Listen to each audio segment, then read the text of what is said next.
First வந்து நான் கோபி அண்ணனுக்கு ரொம்ப நன்றி சொல்லிக்கிறேன். அவர் என்னோட குரு. நான் வந்து இன்னைக்கு ஒரு ஆக்டராக நான் இங்கே நிற்கிறேன்னா அது அவர் தான் காரணம். அவர் சொன்னார்ல ஒரு பாஸ்கெட்பால் படத்தில் வந்து நான் அவரை பார்த்தேன் அப்படின்னு சொல்லிட்டு, அப்போ தான் அவரோட அந்த வார்த்தைகள்லாம் வந்து தான் என்னை இந்த பக்கம் அப்படியே இழுத்துச்சு. அதுக்கப்புறம் நான் அண்ணனை போய் பார்த்தேன், அவரோட ஆக்டிங் ஸ்கூலுக்கு போனேன். அங்கே எத்தனை பேருக்கு வந்து அவர் வந்து அந்த ஆக்டிங்கெல்லாம் சொல்லிக் கொடுக்குறாருன்றதை பார்த்து ரொம்ப ஒரு மாதிரி வியப்பாக இருந்தது. அப்புறம் அப்படியே அவரை ஃபாலோ பண்ண ஆரம்பித்தேன். அவருக்கு வந்து அவருக்கு இந்த கடவுள் பக்தி, அதுக்கப்புறம் நிறைய சோஷியல் சர்வீஸ் பண்ணுறது, இந்த மாதிரி நிறைய விஷயங்கள் வந்து நான் அவரை வந்து அட்மையர் பண்ணியிருக்கேன். எத்தனையோ குழந்தைங்கள வந்து ஃப்ளைட்டில் கூட்டிகிட்டு அவங்களோட ஆசையெல்லாம் வந்து ஃப்ளைட்டில் கூட்டிகிட்டு போகிற இந்த மாதிரி நிறைய விஷயங்கள் அவர் பண்ணியிருக்காரு. அவரை பார்த்து நிறைய விஷயம் நான் கற்றுக்கிட்டேன்.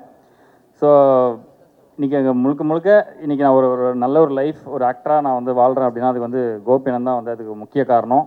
அவருக்கு ஆனால் ரொம்ப நன்றி. நான் நிறைய மேடையில் நான் வந்து சொல்லணும்னு நினைப்பேன். என்னென்னா எப்போவுமே எடுத்த உடனே இப்போ பேசுகிறதுன்றது ரொம்ப முக்கியம் எல்லாருக்குமே. இப்போ நம்ம வந்து எந்த மாதிரியான ஒரு திறமை நம்மக்கிட்ட இருந்தாலும் நம்ம தான் அதை வந்து வெளியே சொல்லணும்.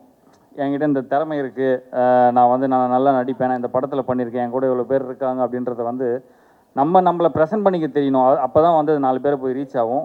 ஏன்னா மற்றவங்க யாரும் அதை பற்றி நம்மளை சுற்றி இருக்கவங்க பேசுவாங்க, இருந்தாலும் நம்மளை எப்படி ப்ரெசென்ட் பண்ணணுன்றது கண்டிப்பாக தெரியணும்.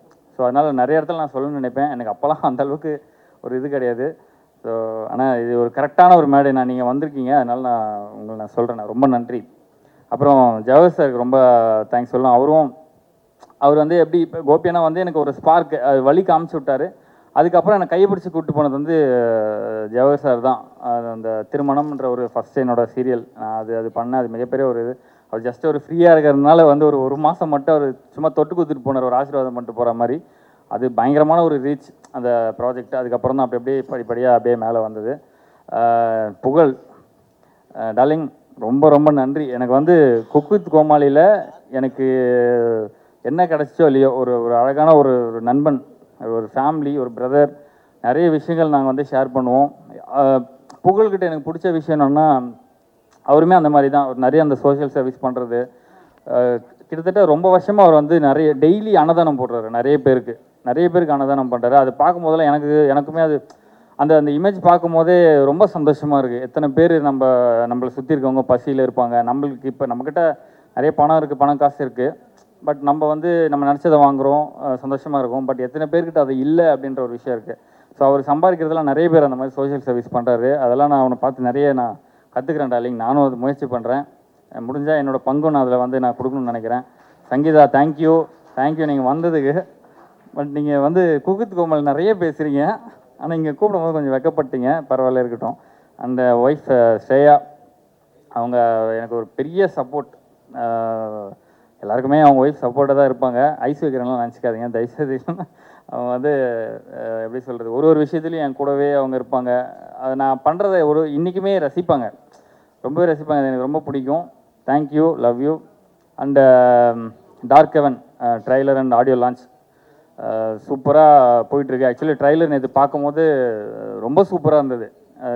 நிறைய பேர் பார்த்துருக்க மாட்டீங்க, இப்போ மறுபடியும் கண்டிப்பாக வரும்.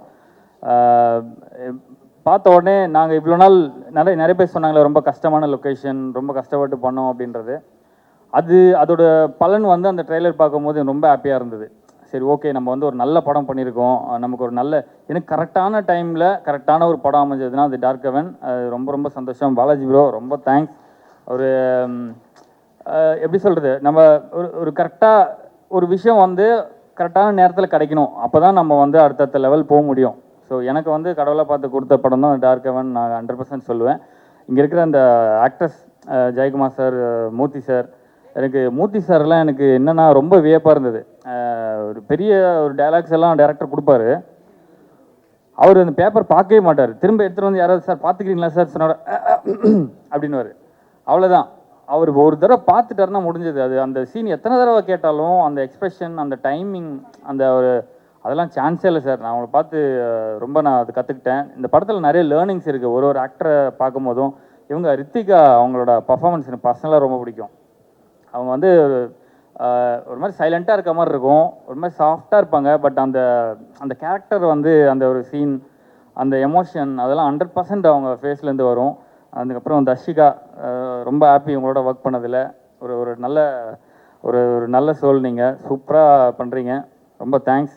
ரொம்ப ரொம்ப சந்தோஷம். அந்த மாதிரி ஜெயக்குமார் சார் அவர் வந்து நாங்கள் வந்து எவ்வளோ டயர்டில் இருப்போம். ஒரு 3 மணி காலையில் 3 மணி 4 மணிக்கெலாம் ஷூட் போயிட்டுருக்கோம். ரொம்ப டயர்டாக இருப்போம். தூக்கம் அப்படியே சொக்கிட்டு இருக்கோம். அப்போ வந்து ஏதாவது ஒரு காமெடி பண்ணுவார். சிம்பிளாக ஏதாவது ஒன்று சொல்லுவார். என்னப்பா இன்றைக்கும் 6 மணியா, சரி ஓகே அப்படின்றவார். ஸோ அதெல்லாம் அந்த ஒரு மாதிரி அவர் சிரிச்சுட்டே இருந்தால் நமக்கு அந்த டைம் போகிறதே தெரியாது. ஸோ அந்த செட்டில் நாங்கள் ஒர்க் பண்ணும்போது அங்கே நடக்கிற விஷயங்கள் எல்லாமே வந்து அவ்வளோ சூப்பராக இருக்கும். இந்த படம் வந்து ரொம்பவே கஷ்டப்பட்டு, எல்லாருமே கஷ்டப்பட்டு தான் எடுப்பாங்க. நாங்கள் இன்னும் டபுள் கஷ்டப்பட்டு இந்த படத்தை வந்து நாங்கள் பண்ணியிருக்கோம். ஜூலை 17 இந்த படம் ரிலீஸ் ஆகுது. எல்லோரும் தியேட்டருக்கு போய் பாருங்கள். அண்ட் இங்கே வந்திருக்க ப்ரெஸ் எல்லாருக்கும் ரொம்ப ரொம்ப நன்றி. இந்த படத்தை வந்து நிறைய பேர்கிட்ட கொண்டு போய் சேருங்க. இது கண்டிப்பாக ஒரு நல்ல படமாக இருக்கும். தேங்க்யூ. எல்லாருக்கும் வணக்கம். ரொம்ப சந்தோஷமாக இருக்குது இந்த படத்துக்கு என்னை இன்வைட் பண்ணதுக்காக. உண்மையிலே சித்து டார்லிங் கூட நான் இப்போ தான் ஒரு சமீபமாக ஒரு 1 மந்த்தாக தான் பழகிறேன். இந்த பழகின இந்த ஒரு 1 மந்த்லேயே பார்த்தீங்கன்னாக்கா ஒருத்தவங்கள்ட்ட பேசுகிற ஒரு விதமாகட்டும், அந்த ஒரு மரியாதையாகட்டும், எல்லாமே அவர் வந்து அந்த அளவு பேசுவாப்புல. சும்மா யாரையுமே வா போன்னு கூட்டு கூட நான் பார்த்தது கிடையாது. டார்லிங் அப்படின்னு தான் பேசுவாப்புல. ஸோ அவரோட நல்ல மனசுக்கு இந்த படம் மிகப்பெரிய வெற்றி அடையணும். நிறைய டைரக்டரை பற்றி, மியூசிக்கை பற்றி நிறைய விஷயங்கள் என்ற ட்ரெய்லர் இந்த இதெல்லாம் இதில் காமிச்சப்போ அந்த அவ்வளோ அழகாக இருந்தது. பார்க்கவே ஒரு விறுவிறுப்பாக, சரி இந்த படத்துக்கு நம்ம தேட்டருக்கு போய் பார்க்கணும் அப்படின்ற ஒரு ஆர்வம் கண்டிப்பாக இந்த படத்தில் நடித்த எல்லாருக்குமே இருக்கும். ஸோ இந்த படத்தில் நடித்த அத்தனை பேருக்குமே வந்து வாழ்த்துக்கள். ரொம்ப சந்தோஷம் என்னை கூட்டத்துக்கு. சார் உங்களை பார்த்தேன் சார், உங்களை பார்த்தெல்லாம் பயமாக இருக்கா சார்? வில்லனா? ஆமாம் சார். நல்ல வேலை இங்கேருந்து அவர் எழுந்து போயிட்டார். மேலே பேசுகிறப்ப அப்படி பேசுகிறப்ப என்ன சொல்கிற நீ அப்படின்ட்டு வந்தவொன்னே ஃபஸ்ட்டு வணக்கம் சொல்லிட்டேன் சாருக்கு. ஏன்னா நீங்கள் நடந்து வர்றதை பார்த்தாலே கிடாரி படத்தில் எண்ணெயை தேய்ச்சி தூக்கி சொருகிற மாதிரி வரீங்களா, அந்த ஒரு பயம் அப்படியே இருந்தது. ஸோ நான் நிறைய என் வீட்லேயும் சொல்லியிருக்கேன், உங்கள்கிட்ட நான் நேரில் பார்த்து சொன்னேன்ல, எனக்கு அந்த கிடாரி படத்தில் இப்பயுமே அந்த நல்லெண்ணெய் ஞாயிற்றுக்கிழமை தேய்ச்சாலே ஒரு ஞாபகம் வந்துடும். ஏய் வை எலும்பு எடு அப்படி ஏச்சின்னு அப்படின்னா என்ன அப்படின்னா, இல்லைம்மா அண்ணனை பார்த்தேன் அப்படி வந்துருச்சுன்னு வீட்டில் அப்படியே போனோம். ஸோ அந்த அளவு இருக்கும். நான் டார்லிங் கேட்டேன் யார் யார் இருக்கான்னு கேட்டோன்னே ஐயா பேரை கேட்டேன். ஆஹா படத்தில் ஒரு மிரட்டல் இருக்குது அப்படின்னு நினச்சிட்டேன். அந்தளவு அந்த ஒரு கேரக்டர் பார்க்குறப்ப இந்த படத்தில் வந்து ஒரு விஷயம் இருக்குது, கண்டிப்பாக பார்க்கணுன்னு தோணும். ஸோ அப்படி தான் வந்தேன். ஒரு நட்புக்காக வந்தேன். உள்ளே வந்து பார்த்தா இதில் நடித்த அத்தனை பேருமே வந்து என்னுடைய நண்பர்களாக இருக்காங்க. சூப்பர். இந்த படம் வந்து மிகப்பெரிய வெற்றி அடையணும். அது உங்கள் கையில் தான் இருக்குது. ஏன்னா வந்து சும்மா நம்ம இந்த படத்தில் முக்கியமான ஆட்கள் நான் நிறைய மேடையில் சொல்லியிருக்கேன். இந்த படத்தில் நடித்த முக்கியமான ஆட்களை மட்டும் நம்ம வந்து கூட்டு நம்ம வந்து ஒரு விஷயம் ஒரு ஆடியோ லான்ச் பண்ணுறோம். இந்த படத்தில் ஒர்க் பண்ண பின்னாடி ஒர்க் பண்ண டெக்னீஷியன் நிறைய பேர் இருப்பாங்க இல்லையா.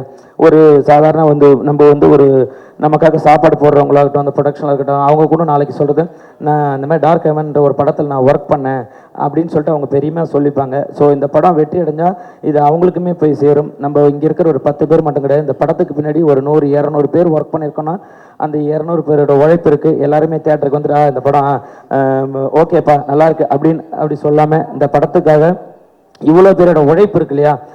ஏன்னா எல்லாருமே ஒரு படம் எடுக்கிறப்ப இந்த படம் ஐயோ இவ்வளோ ஓடனா போதும், இவ்வளோ ஓன பண்ண இந்த படம் எப்படியாச்சும் மக்கள்கிட்ட போய் சேரணும், நல்லபடியாக சேரணும். ஒரு சின்ன விஷயம், ஏன்னா எல்லாருமே படம் எடுக்கிறப்ப அதில் ஒரு சின்ன ஒரு கரு வச்சுருப்பாங்க. இந்த கரு கண்டிப்பாக மக்கள்கிட்ட போய் சேரணும்.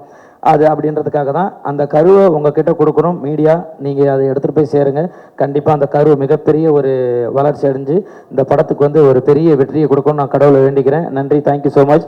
என்னை இப்படி ஒரு மேடை கூட்டதுக்கு நன்றி. இங்கே எல்லாரையும் பார்க்கும்போது பெரிய சந்தோஷம். முதல்ல இந்த சந்தோஷத்துக்கு ரெட்டி பாகத்துக்கு மனப்பூர்வ வாழ்த்துக்கள். புகழ்த்தமிழ் நான் குக்கு வித் கோமாளி பார்த்து இப்போ பார்க்குறேன். ஹீரோ ஆகிட்டான் தம்பி. இல்லை பிள்ளை நிறைய வாய்ப்பு வரும். அப்போ தான் ஹீரோ என்பது ஒரு கதாபாத்திரம் தானே. அந்த கதாபாத்திரத்துக்குள்ளே வரது எவ்வளோ பெரிய விஷயம் தெரியும். நான் எங்களோட பெரிய கனவு அதெல்லாம். ஹீரோ ஆகணும், எல்லாருடைய ஆசை தானே. ஹீரோ ஆகணும் அப்படின்னு. இந்த ஆசை நிறைவேறிக்காது. பெரிய வாழ்த்துக்கள். ஐயா அப்பா வணக்கம். நல்லா இருக்கீங்களாப்பா? சந்தோஷம். இந்த மேடை என் மேடையை நான் மாற்றிக்கிறேன். முதல்ல சந்தோஷப்படுத்திக்கிற முதல்ல ஜெயவரன் தங்கச்சிமா எல்லாரையும் பார்க்கும்போது இது குடும்ப நிகழ்ச்சியாக தான் தெரியுது எனக்கு. இது ஒரு ஆடியோ லான்ச் மாதிரி தெரியல. இது பொறுத்த வரைக்கும் சித்து வந்து நான் ரொம்ப பெருமையாக பார்த்துருக்கேன். அவனை தம்பியை முதல் படம் நான் வந்து ட்ரெயின் பண்ணியிருக்கேன். அவனுக்கு பாஸ்கெட்பால் ட்ரெயின் பண்ணியிருக்கேன். அவனை அப்போ பார்க்கும்போது ரொம்ப ஒல்லியாக ஃபங்க் வச்சுக்கிட்டு அப்படி இருப்பான். அப்படி வர சொல்லி தனியாக தெரிஞ்சான் தம்பி யாரா நீ அப்படி தான் கேட்டோம். திருவண்ணாமலை வந்த பிள்ளை.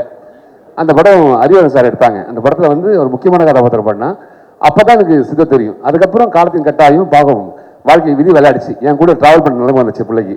நான் ஸ்டுடியோவில் இருக்க சொல்ல ஸ்டுடியோவில் என் கூடயே இருப்பான் எப்போதுமே. ரொம்ப தங்கமான பையன், உண்மையாக இருப்பான், எல்லா வேலையும் எடுத்து செய்வான். அவனுக்கு பெரிய விஷயம் என்னென்னா வாய் தான். எதுவும் அதெல்லாம் உண்மையை சொல்லிவிடுவான். அதெல்லாம் நிறைய பஞ்சாயத்து இருக்கு அவனுக்கு. எதையும் சொல்லுறதுனால என்ன ஆகுதுன்னா உண்மை ஏற்றுக்காது மனசு. நமக்கு உண்மை சொல்ல ஒத்துக்காது எப்போதுமே. உன்னை புகழ்ந்து சொன்ன ரொம்ப அழகாக இருக்கு அப்படின்னு உடனே ஒத்துக்கும். கொஞ்சம் தண்ணி நல்லாவே போட்டு ட்ரெஸ் நல்லா போட்டுக்கலாமே அப்படின்னு உடனே யோசிப்போம். என்ன பார்த்தா நான் அவ்வளோ கேவலமாக இருக்கா உனக்கு அப்படி கேட்போம். நல்லது ஏற்றுக்கிற மனசு கெட்டது ஏற்றுக்காது. ஆனால் கெட்டது சொல்கிற மனசு தான் சூப்பராக இருக்கும். எப்போதும் உங்களுடைய அழகை சொல்லத்தை விட உங்களை குறைய சொல்லும் போது திருத்துக்கிறதுக்கான ஒரு பெரிய வாய்ப்பாக இருக்கும்.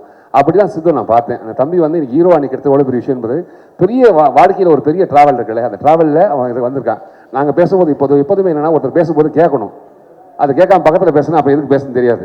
உனக்கு தான்டா நான் எனக்காக பேசிக்கிறேன், உனக்காக தான் பேசுகிறேன்.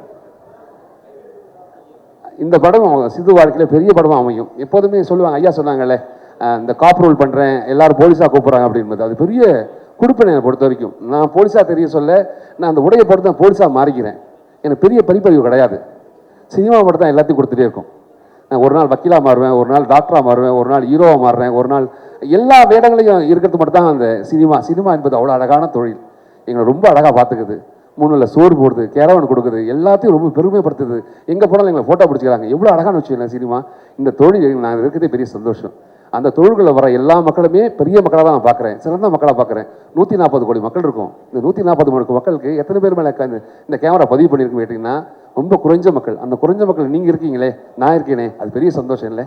அப்படி ஒரு தொழிலை படுத்தி நல்லா சந்தோஷமாக கை தட்டிக்கலாம். இந்த சினிமா தேடி தான் ஓடிக்கிட்டே இருக்கும். நம்ம எல்லாருமே கோடம்பாக்கத்தில் பார்த்தா இத்தனை பேருடைய பெரிய கனவு இருக்குல்ல, நான் இதை பாவணும் அது பாவணும், எல்லாருடைய கனவுக்கும் இந்த சினிமா வழி கொடுத்துட்டே இருக்கு. எல்லாரும் சேர்த்துக்கும். அதான் சினிமா. இந்த சினிமா ரொம்ப அழகான தொழில். இந்த அழகான தொழிலுக்குள்ள சித்து வந்தமைக்கு பெரிய நன்றி. அதே மாதிரி இந்த வேடம் போடுறோம் இல்லை, இந்த வேஷம் கட்டுறோம் இல்லை, இந்த வேஷம் கட்ட சொல்ல அந்த போலீஸாக மாறிடுவோம். நாங்கள் ஒரு திருடனா மாறிடுவோம், ஒரு கொலைக்காரனை மாறிடுவோம். இது எப்படி சாத்தியம் அப்படின்னா, எங்கேயோ ஒரு விஷயத்தை கேட்டு காதில் கேட்ட விஷயத்தை மூளையை ஸ்டோர் பண்ணியிருப்போம். அதுக்கு மெனக்கெட்டு இருப்பாங்க. அந்த மெனக்கடல் தான் இதோட மெனக்கடல். அவனை பார்க்க சொல்ல எனக்கு போலீஸாக தான் தெரிஞ்சான் தம்பி. நேற்று ட்ரெயிலர் பார்க்க சொல்ல அவ்வளோ உன்னதமாக இருந்துச்சு. அதுக்கு பெரிய வாழ்த்துக்கள் இயக்குனர் ஐயா, வாழ்த்துக்களுங்க ஐயா, பெரிய வம்சங்க ஐயா. உங்களை பார்த்தது ரொம்ப சந்தோஷம், ரொம்ப சூப்பராக இருந்தது. வாழ்க பல்லாண்டு வாழ்க. நிறைய படங்கள் பண்ணுங்க. ரொம்ப நேர்த்தியாக இருந்தது, ரொம்ப சூப்பராக இருந்தது.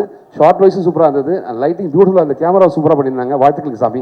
மியூசிக் சூப்பராக இருந்தது. இந்த படம் கண்டிப்பாக எல்லாரும் சொல்கிற வார்த்தை தான், சினிமா தியேட்டரில் போய் படம் பாருங்க அப்படின்னு. நீங்கள் தியேட்டரில் பார்க்கும்போது தான் அது ரெட்டிப்பாகும். அந்த ப்ரொடியூசருக்கு இன்னும் வருமானம் வரும், இன்னொரு படம் பண்ணுவாங்க. அதுக்கான ஒரு வாய்ப்பு தான் அது. அதனால் இதை ரெட்டிப்பாக்கிறதுக்கு நீங்கள் எல்லாரும் தியேட்டர் போய் படம் பார்த்தீங்கன்னா அதுதான் அது ஒரு பெரிய பாராட்டாக இருக்கும் எல்லாருக்குமே. உங்களோட வாழ்த்துக்கு பெரிய நன்றி. சித்து ஹீரோவாதுக்கு பெரிய சந்தோஷம். தங்கச்சிமா உங்கள் படம் பார்த்த நடுவில் ஒரு படம் பார்த்தேன், ரொம்ப அழகான கண்ணு பேசுன்னு சொல்லுவாங்க. உங்கள் கண் அப்படி தான் இருந்துச்சு, ரொம்ப அழகு. ஆனால் அந்த படம் வந்து அதுவும் காப்பா தான் பார்த்தேன். இதான் ஃபஸ்ட் படம் காப்பா. அப்போ நான் வேற ஒருத்தர் பார்த்துட்டாப்போ நான் தங்கச்சிட்ட கேட்டேன், அவரை மாதிரியே இருக்கா அப்படி கேட்டேன். தப்பா சொல்லிட்டாப்போ அதே மாதிரி தான் இருக்கேன். வழி நெடுக காட்டு அந்த பிள்ளை மாதிரியே இருக்கா அப்படின்னு கேட்டேன் நான். அது பெரிய சந்தோஷம். ரொம்ப வாழ்த்துக்கள். பரவாயில்ல, மகிழ்ச்சி. அனைவருக்கும் பெரிய வாழ்த்துக்கள்ங்க. வாழ்க பல்லாண்டு, வாழ்க வளமுடன். யாரெல்லாம் வந்திருக்கீங்களோ முதல்ல உங்க கூட ஒரே விஷயம் தான், சந்தோஷத்தை கூட வச்சுக்கிங்க, துக்கத்தை தள்ளி வச்சுக்கிங்க. அடுத்த வேலைக்கு இப்போ யோசிக்காதீங்க, அடுத்த வேலை நடக்கும். இந்த வேலைக்கு இப்போ வேப்போம். இப்போ உட்கார சொல்லி யோசிப்பேன் இன்னொரு வேலையை பற்றி. அடுத்தது என்ன பண்ண போகிறேன், இங்கே போகணுமே அங்கே போகணுமே, அது அப்புறம் பார்த்துக்கலாம், அது நடக்கும். இந்த உலகம் ரொம்ப அழகு. இந்த உலகத்தில் நீங்கள் படைச்ச மனுஷனாக படித்து ரொம்ப அழகு. நீங்கள் மனிதராக படைச்சிட்டீங்க. அதுவும் சிரிக்கிறதுக்காக ஆடின பல்ல வெள்ளையாக கொடுத்துட்டான். நல்லா சிரிங்க, சந்தோஷமாக வச்சுக்கிங்க, நல்ல வார்த்தைகள் பேசுங்க. வாழ்க்கை சூப்பராக இருக்கும். எல்லாருக்கும் வெற்றி என்பது பக்கத்தில் இருக்குது, நீங்கள் எடுத்துக்கலாம். உங்களுக்கு எது தேவை என்பதை நீங்கள் முடிவு பண்ணி நீங்கள் எடுத்துக்க, கண்டிப்பாக நடக்கும். இந்த படம் கண்டிப்பாக வெற்றி படமாக அமைய என் மனப்பூர்வமான வாழ்த்துக்கள். தங்கச்சி பெரிய வாழ்த்துக்கள், எல்லாருக்கும் பெரிய வாழ்த்துக்கள். வாழ்க பல்லாண்டு, வாழ்க வளமுடன். இப்போ கைத்தட்டிக்கலாம் முடிச்சிட்டேன்.